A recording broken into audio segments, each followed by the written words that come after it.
Accoglienza dei migranti infuria la polemica politica sul modello da adottare in Veneto, con la Lega divisa tra la linea del governatore Zaia con il sindaco di Treviso Conte, che è anche presidente dell'ANCI, da un lato, e quella del segretario Stefani e gli altri sindaci del Carroccio che dicono no dopo quanto accaduto nel Vicentino. In un clima sempre più rovente si inseriscono nel dibattito le categorie economiche in larga parte favorevoli a quel protocollo annunciato martedì dal presidente Zaia, sparito almeno per ora in un cassetto in attesa dell'evolversi degli eventi.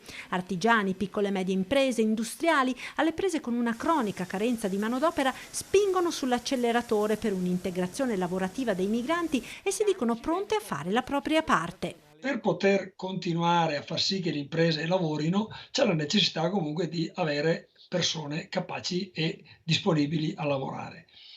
Diciamo quindi che l'ingresso di persone che arrivano dall'estero, gli immigrati, se ben gestiti, se formati, se diciamo messi nelle condizioni di vivere nel nostro territorio, danno la possibilità alle imprese di avere nuovo personale. Molte le questioni da risolvere, dall'alloggio alla formazione, ma il fenomeno, secondo gli artigiani, va governato per diventare un'opportunità per le imprese. È evidente quindi che un'accoglienza di tipo diffusa, come proposta e prevista nel protocollo firmato dalla Regione e dall'ANCI, ci vede favorevoli, ci vede diciamo convinti che sia una opzione possibile e fattibile per cercare di tamponare questo problema che in questo momento ci sta investendo in maniera molto, molto pesante.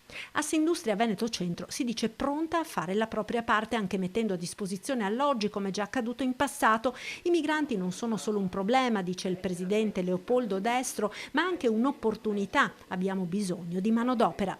Denatalità ed esigenze delle imprese impongono una politica di governo dell'immigrazione condivisa con gli amministratori, dice Mario Pozza, presidente di Union Camere Veneto, che da presidente anche delle Camere italiane all'estero lancia una proposta di mettere a disposizione la rete delle Camere di commercio locali.